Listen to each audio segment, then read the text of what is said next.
So no pressure, but those of you who are sitting back, I have a softer voice. I'm going to do my best to project, but I would encourage you to come join me. Don't bite. I'm not ill as far as I know. So first and foremost, thank you to the Center for Middle East Studies, in particular Lydia, Emily, and previously Mashal, am I pronouncing her name? Mashal and Noga, for organizing this event.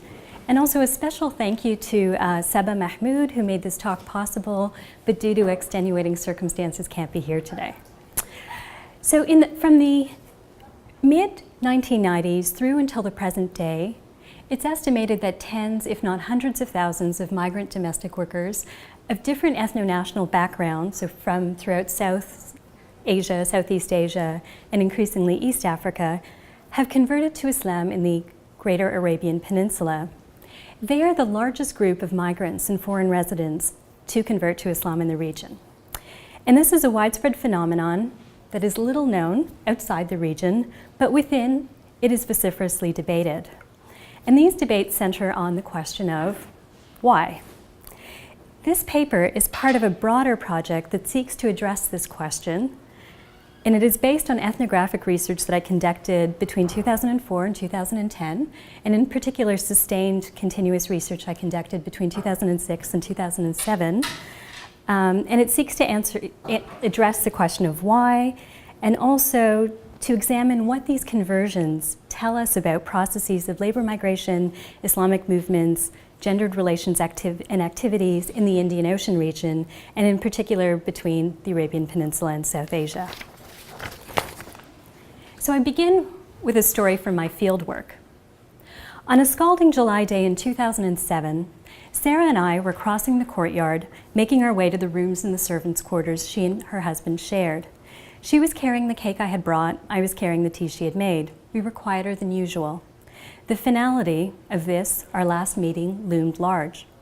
After over 20 years of living in Kuwait, she and her husband, who she had recently married, were returning to her village in southern India to tend to her business and build a mosque.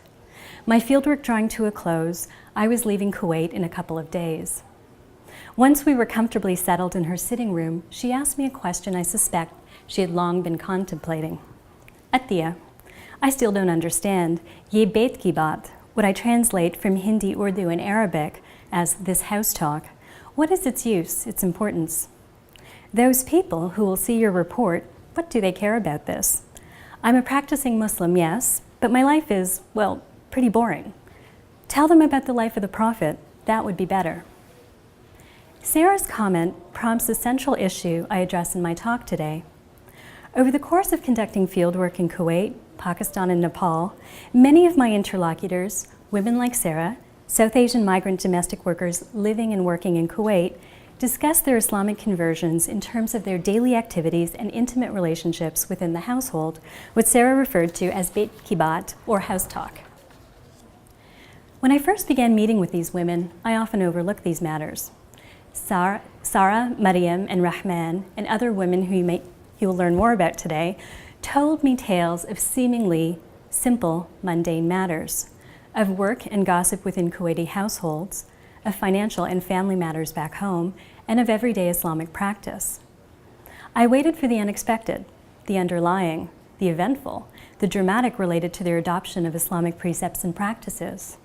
I was watchful for any word, any gesture hinting of an employer who might practice Islam in an exemplary or coercive manner, or hinting of a life-changing encounter with a Muslim da'iyah, those who call people to Islam or to something more. Few such tales or hints were forthcoming. I was perplexed. I was also a little disbelieving. Domestic workers' articulations of their conversions contrasted with how others in Kuwait perceived and depicted them. Rather than focusing on reasons or explanations on why they were converting to Islam, a question others in Kuwait were preoccupied with, my interlocutors were intent on the question of what their becoming Muslim entailed and how their conversions were developing through the Kuwaiti households within which they lived and worked. To my interlocutors, explanations for why they were converting to Islam were not the point. The significance of their conversions was intertwined with what Sarah referred to as house talk. As I pondered what I perceived to be the lack or the absence of clearly discernible reasons for my interlocutors' conversions, and spurred by contrast between how these women and others in Kuwait discuss their practice of Islam, namely the absence of domestic workers' need to account for their conversions, I came to recognize that conventional or hegemonic understandings of conversion failed to capture the particularities and specificities of their experiences. I came to realize that far from an abrupt rejection or transformation of their previous religious traditions and lives, domestic workers' experiences of becoming Muslim are processual, characterized by a gradual re-engagement and reworking of their lives through Islam, a process in which differences between Islam and their pre-existing religious traditions are not necessarily clear. Domestic workers' experiences also underscore the importance of households and the work they undertake therein as sites through which they become attuned to and begin to adopt Islam, thus pointing to how the activities and interrelations that comprise migrant domestic work are not reducible to conventional understandings of waged labor. Over the course of my research, I came to realize that domestic workers' experiences foreground a realm, the everyday, as crucial to their Islamic conversions. Their conversions are inextricable from their everyday experiences in ways that necessitate a more expansive understanding of both conversion and the everyday. Their conversions are not marked by an eventful moment or by an abrupt radical transformation. Rather, their conversions develop through ongoing processes of transformations embedded in everyday life, one dimension of what I call everyday conversions, which is now the title of my book. Like many, I sort of have cycled through multiple titles, and now it's everyday conversions, right? So this processual dimension of conversions is one aspect of what I mean by everyday conversion. Domestic workers' experiences pushes us to consider another dimension of everyday conversion, how the everyday is not just a space of habit, routine, and continuity, a space through which discursive and disciplinary regimes are produced and reproduced, but how the everyday also constitutes a space of contingency, emergent possibility, and ongoing conversion. Through processes of colonial modernity, households and household work have become integral biopolitical sites for the reproduction of workers, citizens, as well as to national social reform and national imaginaries.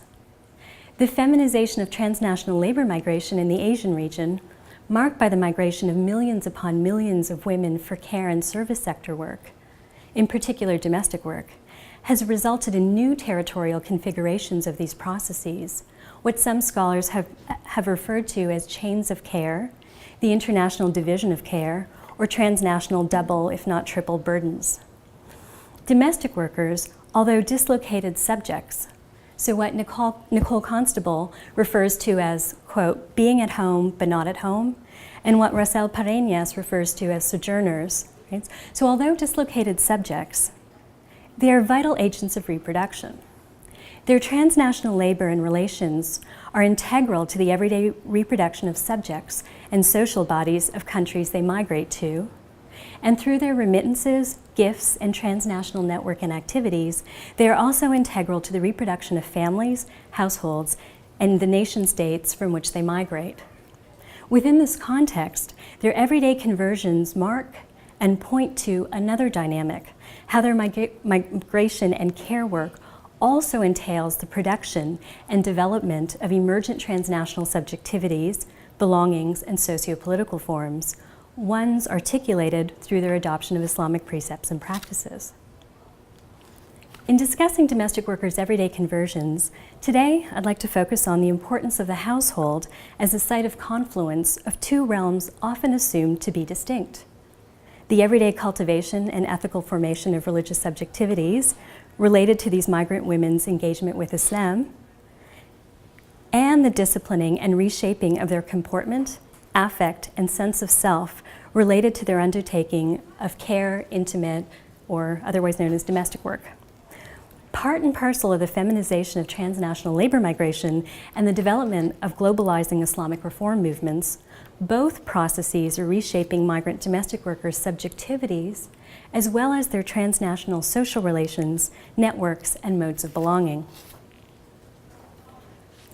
Before delving into my interlocutor's stories to discuss these points further, first some background to give you a sense of the socio-historical contours and the transnational processes undergirding migrant domestic workers' conversion to Islam, and to give you a sense of how these pieties are understood by different groups within Kuwait and in the places from which domestic workers have migrated.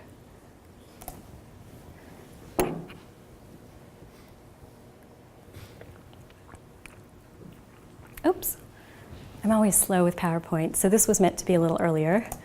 Here we are.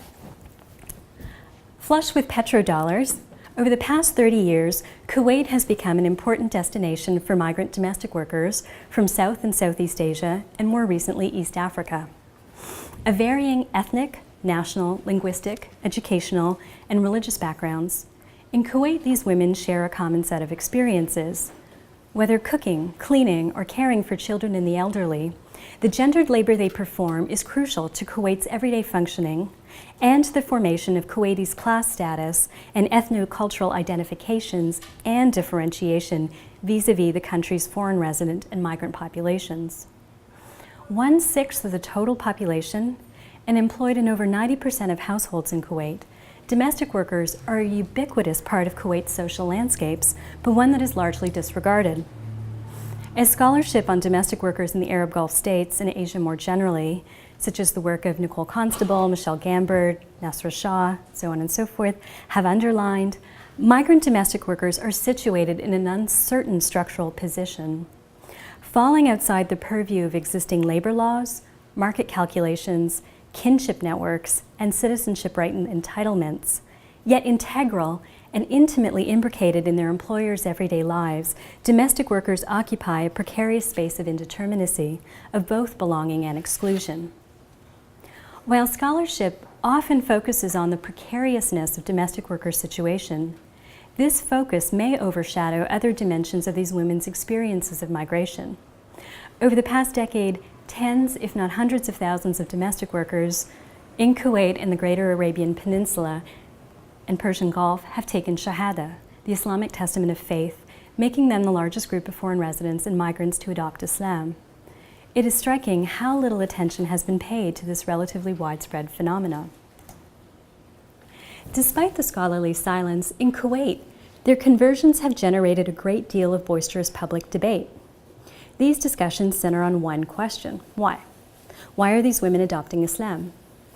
In my larger project, I map out two sets of explanations that circulate transnationally in the form of popular media accounts, human rights reports, and discussions among local and international human rights officials, liberal political activists in Kuwait, labor recruitment agencies, and people participating in Kuwait's Islamic Dawa and reform movements. My work suggests that these two explanatory frames are articulated in the distinction between converting to Islam and becoming Muslim, index and instantiate two competing visions of political practice in Kuwait, those of liberal secularists and Islamic reformers.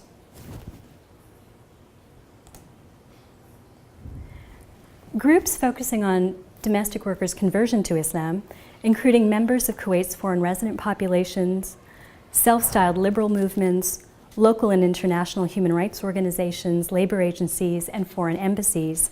These groups often question the sincerity of domestic workers' conversions due to the marginal status of these women in Kuwait.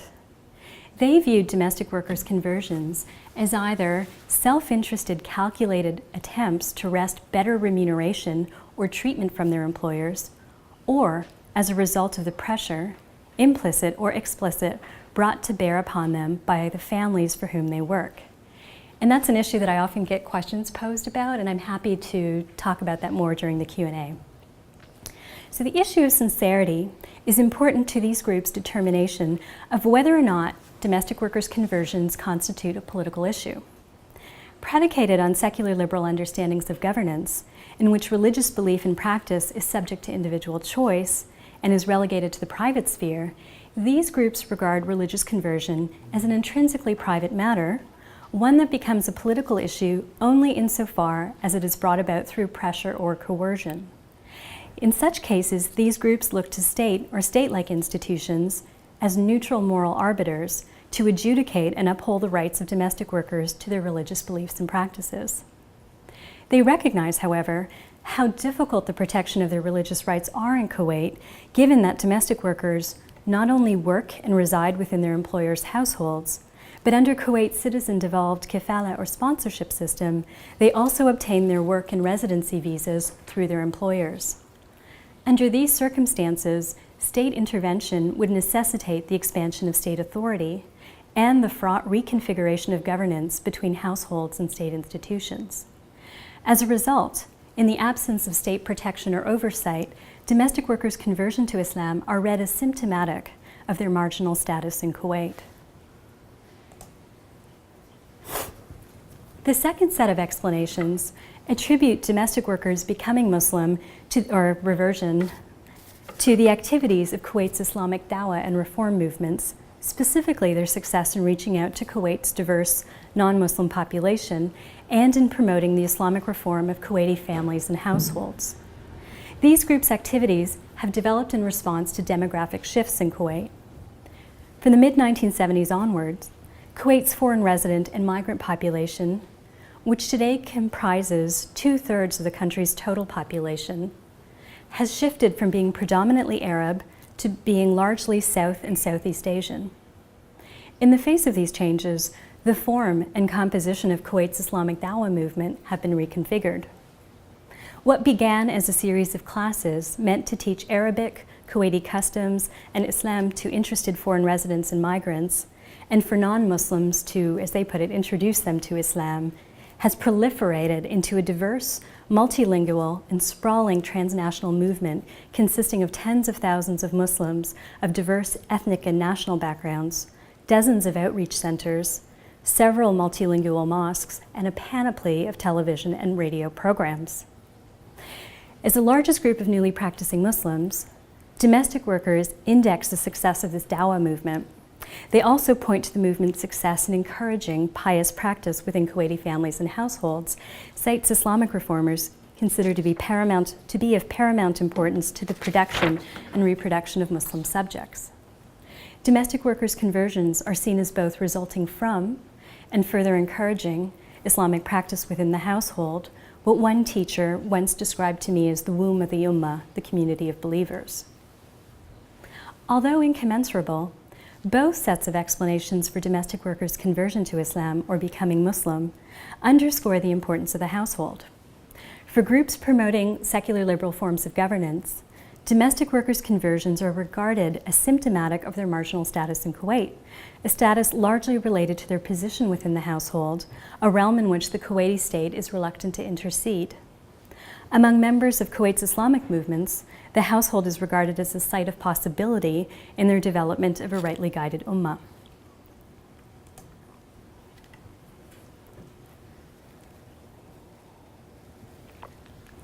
Domestic workers' articulations of their conversions also point to the importance of the household, but in ways that are more muted and subtle than the two explanatory models I've just summarized. Subtle ways that I slowly became attuned to over the course of visiting with my interlocutors in their Kuwaiti households, meeting with their employers, attending the classes they took at Kuwait's Islamic Dawa Movement's Women's Center, and with respect to some of my Nepali interlocutors, visiting with them in Nepal.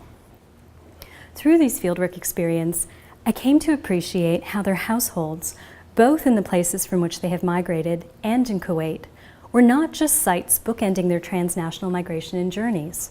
Rather, their households were dense and vital spaces of work, of affect, of intimacy, of cultural and linguistic dislocation and learning, economic exchange and distribution, asymmetrical, hierarchical, and loving, gendered, aged, raced relations that animated their transnational movements and experiences. It was through these spaces of everyday activity and interaction that they gradually came to develop Islamic sensibilities through which they then came to re-experience and rework their households, both in Kuwait and in the places from which they had migrated. These discussions of their conversions were enmeshed in Housetalk and focused on what becoming Muslim entailed rather than the question of motivation or causes. To convey and illustrate these points require us to dwell a while with my interlocutors. For me to recount to you and share with you their stories, albeit I should qualify in condensed and stylized form.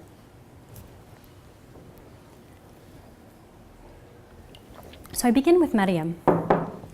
When Maryam and I first met, I remember being struck by a rather ornate key strung with a blue satin ribbon, which she had wound around her wrist.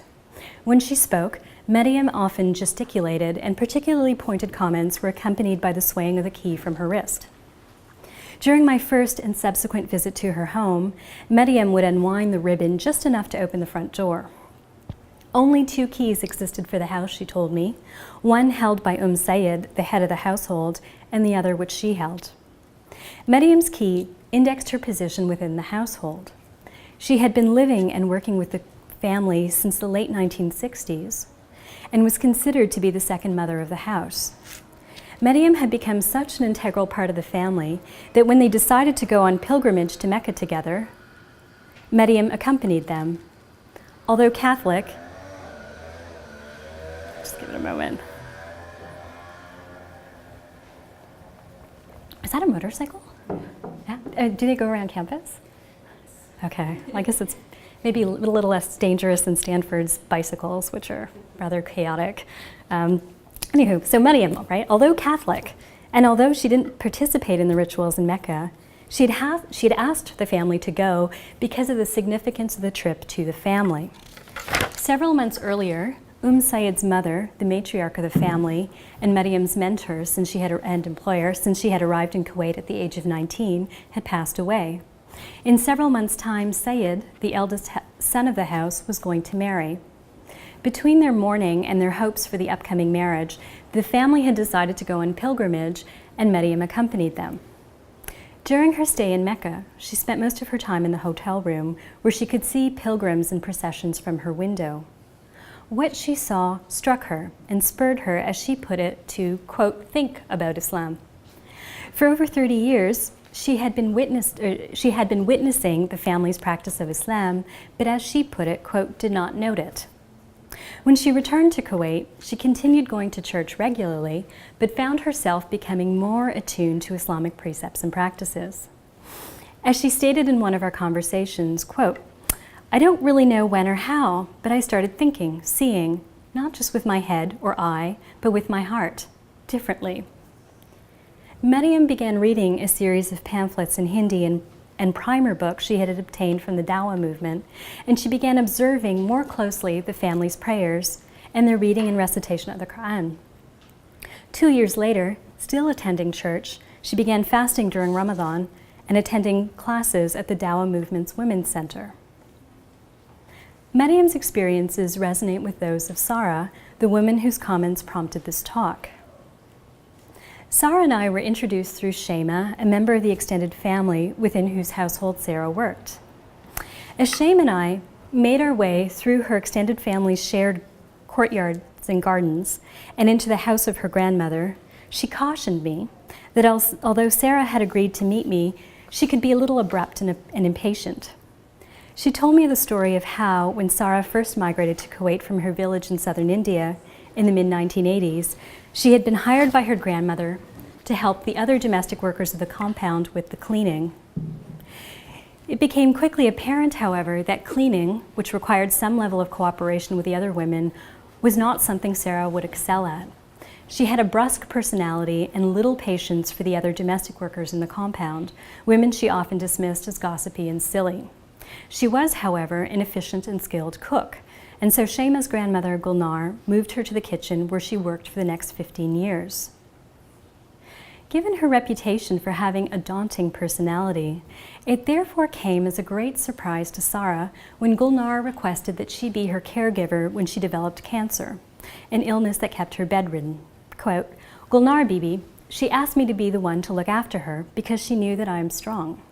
She told me, may God look over her, that this illness is going to be difficult, and I need someone who won't be too soft, or nedem. I need someone who will make sure I am doing what I should be doing.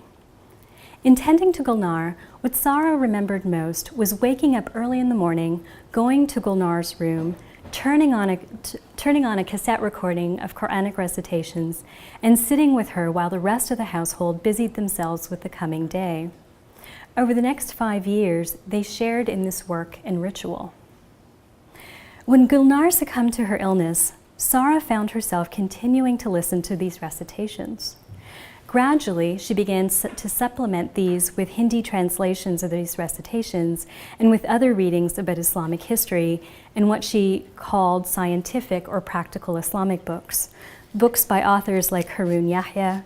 Has anyone ever read these books? Okay, I believe he's of Turkish background. I would definitely recommend this one edition he has, which is comparing The Matrix. What else was there? It's like 3 sci-fi movies from the 1990s. I have a terrible memory, but 3 of them and how they point to the presence of God. Yeah, they're really quite interesting and they're beautifully illustrated. So I would recommend, if you get a chance, to check out what Sarah referred to as these scientific books. So these scientific and practical Muslim books that used Islam to explain natural phenomenon, as well as books outlining how to perform Muslim prayers and rituals.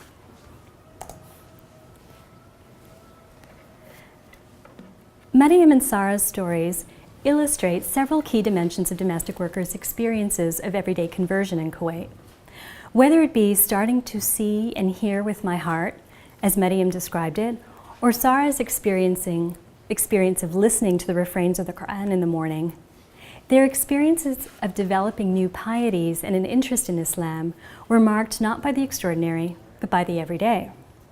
Punctuated by few, if any, dramatic events, miracles, or visions, domestic workers' experiences demonstrate the slow, unexpected infusing of incipient protean Islamic sensibilities, affects, awarenesses, and practices into the folds of their day-to-day relations and activities concentrated within the household. As such, domestic workers gradually developing Islamic pieties contrast with conventional and predominant understandings of religious conversions, ones often emphasizing sudden or radical transformations. Their experiences, pointing to religious conversion as an ongoing, gradual, and continuous process, are resonant with the experiences of groups as varied as Christians examining the story of Paul during the Middle Ages, as discussed by Carl Morrison, Pentecostals and charismatic Christians in Uppsala, Sweden, and Jamaica today, as Simon Coleman and Diane Austin Bruce have analyzed, and Bengalis who are becoming Muslim during the 13th to the 18th centuries, as Richard Eaton has documented. Maryam and Sarah's articulations of their experiences further underscore the importance of households as sites in and through which they come to adopt Islamic precepts and practices, but in ways that contrast with how liberal secularists and Islamic reformers discuss them. Despite their differing perspectives, these groups attributed domestic workers' conversions to their position and their location within the household. For liberal secularists, Kuwaiti households constitute a space within which the state is reluctant or unable to intervene, a space within which domestic workers are subject to unequal power relations, leading many to convert.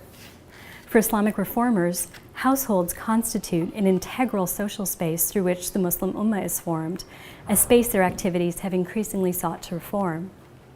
In contrast, Maryam, Sarah, and my other interlocutors did not discuss their conversions as developing because of their hierarchical relations of power with their employers or as a consequence of the activities of Kuwait's Islamic Dawa movement. As I discuss shortly, they began participating in the movement's activities, most notably attending classes at the Dawa movement's Women's Center after developing an interest in Islam within their households. In contrast to both these discourses, domestic workers' Housetalk points to the household as a site of ongoing activity, interaction, and work through which they, often unexpectedly, became attuned to and began practicing Islam. Their experiences underscore a facet of paid domestic work that recent work on migrant domestic workers and immaterial and affective labor have come to analyze. The work undertaken by domestic workers, such as accompanying and tending to family members during trips, caring for the elderly and the infirm, necessarily involves the disciplining and training of domestic workers' comportment, affect, and sense of self.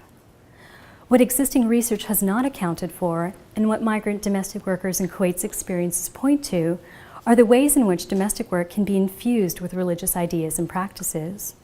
Maryam and Sarah's stories point to the confluence of Islamic ethical practice and immaterial and affective labor in the reshaping of domestic workers' subjectivities. For Maryam and Sarah, this process took many years to develop, and both described the circumstances as unexpected rather than inevitable.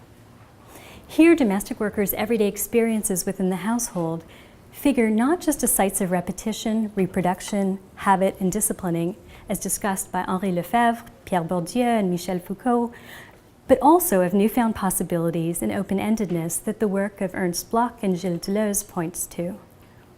In different ways, both Bloch and Deleuze point to the plurality intrinsic to experiences, encounters, situations, and utterances. For domestic workers, these possibilities were experienced in relation to Islamic precepts and practices learned in relation to their work within households.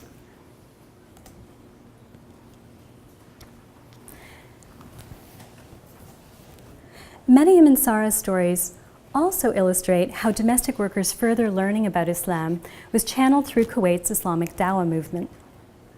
Transnational in its composition and scope, the Dawa movement is animated by one objective: to promote Islamic learning and living among Kuwait's non-Arabic speaking population. Sprawling and fluid in its composition and form, the movement has developed dialogically in relation to the presence of Kuwait's non-Arab foreign resident and migrant populations. Today, it is comprised of a multitude of study circles and teaching centers that produce and distribute informational and instructional materials about Islam, and that offers a series of courses ranging from introductory to more advanced classes. The Dawa movement strives to be inclusionary and encompassing in terms of the linguistic, ethnic, and national backgrounds of its participants. Members do not subscribe exclusively to any of the four Islamic madhab, or schools of jurisprudence, and are linked with other Islamic modernist reform movements, both in Kuwait and across the world. This Dawa movement is widespread and well known in Kuwait. Domestic workers seeking to further their understanding and practice about Islam learn of the movement's resources and activities through word of mouth from fellow domestic workers, other foreign residents and migrants, or their employers. Most of the women that I got to know obtained pamphlets, books, and cassettes produced by the movement. Many also attended classes offered by the Women's Center, most notably their classes for newly practicing Muslims. Offered in the languages spoken by these women, such as Hindi Urdu, Tagalog, Bahasa Indonesian, Sinhala, Tamil, Telugu, Bengali, Marathi, Kannada, Malayalam, Amharic, Tigray, and Cantonese. So just to give you a sense of the scope of the classes they offer in the different languages. And facilitated by teachers who were typically from the places from which these women had migrated.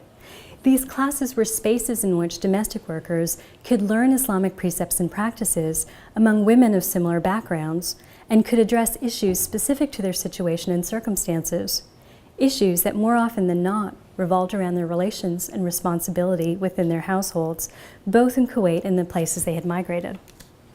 Like everyday life in the household, these classes were infused with repetition and re-articulation of everyday experiences through Islamic stories, precepts, and practices. Simple in their design and execution, these classes focused on discussions about the 5 pillars of Islam and the performance of prayer and the purification or ablutions associated with prayer. Teachers would repeatedly and recursively cycle through these Islamic precepts and practices, elicit and interweave their students' questions and comments. And in so doing, they tried to establish connections and underscore the resonance between Islamic precepts and practices and students' everyday activities.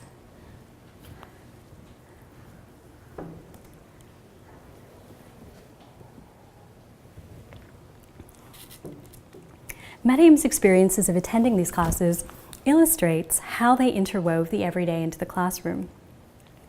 Maryam initially began attending these classes in order to improve her recitation of the Quran. She told me that her zaban, her tongue, her language, was different from her Kuwaiti family's, and to her ears, her tongue was unable to properly recite the passages of the Quran. She hoped that being taught by and alongside women who had her same zaban would address this problem. During one class, when the teacher was translating a passage they had just been reciting, one emphasizing the importance of filial obligation and responsibility, Maryam found herself with an opportunity to ask about an issue she had long been worrying about. She had recently spoken to her parents in India over the phone, a conversation during which she had broached with them her new interest in Islam. Their response, as she had feared, was overwhelmingly negative. Her parents told her, in no uncertain terms, that should she convert, they would cease to have anything to do with her. This worried Maryam because her parents were old and infirm, and her remittances their only source of income. Maryam concluded her account to the class by saying that although she had begun reading the Quran and fasting, and although she would probably live the rest of her life in Kuwait as a second house mother with Sayyid's family, she dared not take shehadeh, the Islamic testament of faith, for fear of alienating her parents because of her sense of duty towards them. In the ensuing discussion, several suggestions were given. One woman proposed she take shehadeh because her parents would eventually come around and accept her decision. Quote, they would have to, wouldn't they? Another woman suggested she take shehadeh but not tell her parents. Quote, how would they know? And that way, Maryam, you can fulfill your duty to both them and to Allah. Another woman suggested she wait a while and gradually broach the topic again with her parents. Quote, Allah will understand. In deference to her greater knowledge of Islam, Maryam asked the teacher, Sister Shersha, for her thoughts. Here I'm quoting from Sister Shersha. Maryam, I think you're right to wait. Taking shahada as you might wish will not be good for your parents right now, and we have learned in the Quran and Hadith we must treat our parents with kindness, gentleness, and respect. Maybe they're in shock. Maybe they don't understand Islam. I don't know. But I think Hema's idea is good. Wait a while, and then talk to them again. And when do you next go to India? Maybe wait until you've had a chance to visit with them, talk with them, tell them about Islam, and maybe they'll change their mind. Have patience. Being patient and honoring our parents is something Muslims should do. For the next year, Maryam struggled with simultaneously trying to practice and reconcile two Islamic precepts and virtues, being dutiful to her parents and dealing with her parents' opposition to her becoming Muslim with patience. Her attempts to cope with her situation, a source of ongoing discussion and sympathy among the women of the class, points to how these classes were not simply conceived as informational and instructional spaces of Islamic learning. Rather, these classes constituted spaces of ethical formation and deliberation in which students struggled to understand what was incumbent upon them to do as Muslims. In these classes, students learned Islam not as a set of rigid principles to be mapped onto their lives, but as discussed by our colleagues here at Berkeley. Do I need to cite their names? I think it's well known, so Mahmoud, Hirschkind, as well as others, Henkel and others, that they learned Islam as principles understood, instantiated, practiced, and striven for in and through their everyday activities and experiences. Sorry, that was my awkward attempt to do a shout out to Berkeley faculty members. As I have learned from teaching, anytime I do a shout out, it always ends awkwardly, so pardon me. So, another interlocutor of mine, Rahman's experiences resonate with those of Maryam and also underscore the often porous boundaries between different religious traditions as discussed by some of my interlocutors. Rahman initially began to attend the Dawa movement's New Muslim classes because of her puzzlement and skepticism over how her Muslim friends repeatedly asserted that, quote, Christians are Muslims too. Bible in hand, she attended the classes periodically in order to address questions related to these and other issues. Quote, I remember thinking Islam is simple, and Sister Jamila understood Jesus simply. This was a problem for me, so I kept going to the classes. I kept pushing. But this idea of asking God to lead us on the straight path, this is something I did before. I used to ask Jesus to show me the right path in what I do. I started to think that maybe she's referring to Islam, isn't so very different. Here Rahman was referring to the concept of fitra, a term often invoked by women participating in Kuwait's Islamic Dawa movement. Fitra was understood to be a form of moral reasoning that guides people's actions, an innate God-given capacity to distinguish right from wrong and, quote, to stay on the right path. The Da'iya often told me that because of their fitra, every human being is latently Muslim. Being Muslim is understood to be a capability that everyone is endowed with, but, they added, it is one actualized through constant effort. This constant effort is necessary because if everyone is born with fitrah, everyone also has a propensity to be forgetful and stray. They pointed to prophets and revelations, including Jesus in the New and Old Testaments, as being forms of secondary guidance to shepherd people back to the straight path. People may take up practices not in keeping with this guidance, or they may not heed it, but this does not nullify their being Muslim. Their capacity remains. Within this context, the Da'iya pointed to the inadequacy of the term converting. As one explained, we never say that this person, that person was made a Muslim because they're already Muslim. That is why we don't say they convert, because they're reverting. They're coming back to their fitrah, just as we Muslims are trying to keep it. In our discussions, this concept, right, so how it was deployed in this context, fitrah held deep resonance for Rahman. She often puzzled over the term and used it when discussing similarities between how she practiced her religion and how her Muslim friends practiced theirs.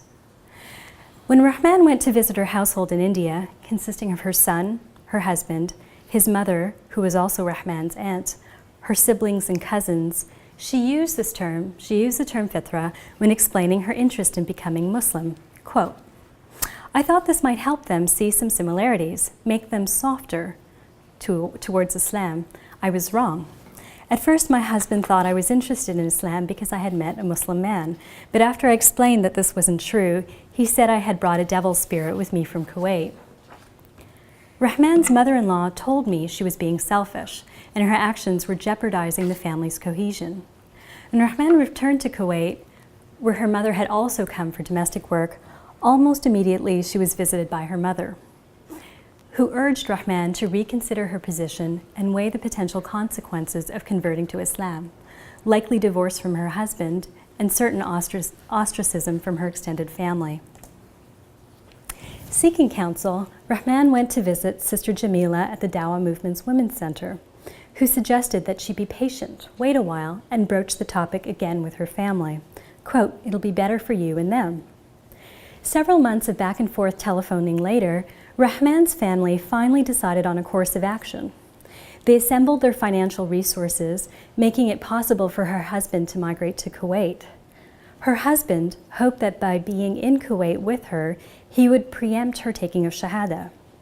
Rahman hoped that by living in Kuwait, her husband would come to understand her interest in Islam. When I left Kuwait, their situation remained unresolved. Before I left, though, I had a chance to ask Sister Jamila about Rahman's predicament. Quote, "What to do? She's a child, a husband, her family, as well as herself to consider. Maybe her husband will become Muslim or at least understand Islam. Inshallah, she'll take a shahada and embrace Islam fully later, but she's acting with iman, with faith, and sabr or patience now. She is learning and doing what we Muslims should do." Sister Jamila's response, emphasizing Rahman's continued engagement with her household members in India through her practice of Islam, underscores an important dimension of domestic workers' experiences of conversion. Domestic workers come to apprehend and approach Islamic precepts and practices in and through previous understandings and social relations that comprise their daily lived experiences. Greater understanding and proficiency in their practice of Islam is achieved through constant striving, a constant tacking back and forth between Islamic precepts and practices and the stuff of everyday life through which these precepts and practices are apprehended, approached, and actualized. For domestic workers who are converting to Islam, the stuff of everyday life necessarily includes their pre-existing religious traditions and household relations. As Rahman's situation illustrates, their becoming Muslim is thus not seen as a renouncing or rejection of their previous lives, their previous religious traditions and household relations, but as a re-engagement and reworking of them. It is understood as a dynamic and encompassing process in which the boundaries between different religious traditions and other forms of belonging can be porous and fluid. Oh, great. So that says conclusion, just in case it doesn't appear strikingly enough. So over the past 3 decades now, tens of thousands of migrant women, the majority domestic workers, women like Maryam, Sarah, and Rahman, have converted to Islam in Kuwait. Occurring in a much maligned and understudied region, the Arabian Peninsula and Persian Gulf, this widespread phenomenon has either been elided cynically dismissed, or the motivations for these conversions and their socio-historical conditions of possibility assumed. My interlocutor's Housetalk suggests a shift in analytic focus, one emphasizing their everyday relations and activities within households as generative of their Islamic conversions. They experience becoming Muslim not as a radical break from their previous practices and relationships, but as a reworking of them. For Maryam, her developing practice of Islam was enmeshed in the renegotiation of her relationship with her parents in India and her deepening sense of belonging to Said's family in Kuwait. For Sarah, her conversion resulted in her return to her village in southern India with a Muslim husband and the intention of establishing a mosque. For Rahman, her practice of Islam involved reworking her relationship with her husband and family in both Kuwait and India. Their stories foreground the importance of the household as sites generative of transnational religious subjectivities and movements, and the importance of examining households in addition to and in relation to nation-states, voluntary organizations, human rights groups, and religious movements as socio-political forms articulating transnational and global processes today. Housetalk and domestic workers' Islamic conversions also point to the households as dense and vital spaces of confluence between Islamic ethical practice and the affective and immaterial labor entailed by domestic work. Their experiences thus unsettle easy distinctions and point to the subtle imbrication of political, economic, and religious processes, realms often assumed to be distinct and separate, or in Bruno Latour's parlance, treated as purified categories. Their stories point to the importance of examining the commingling and mutual constitution of the political, economic, and religious without eliding or fetishizing the importance of each to the other. They push us to look at these processes in different ways. Domestic workers' experiences further trouble easy distinctions and boundaries between different religious traditions and area studies-driven separations between the Middle East and South Asia, and encourage us to look at circulations and interrelations between these regions, articulated in and through migrating bodies, commodities, capital, religious ideas, practices, and movements that are not reducible to north-south, east-west axes, but enmeshed in Indian Ocean or inter-Asian, interregional paths and ongoing transnational and global presence and futures. So that's all. Thank you very much.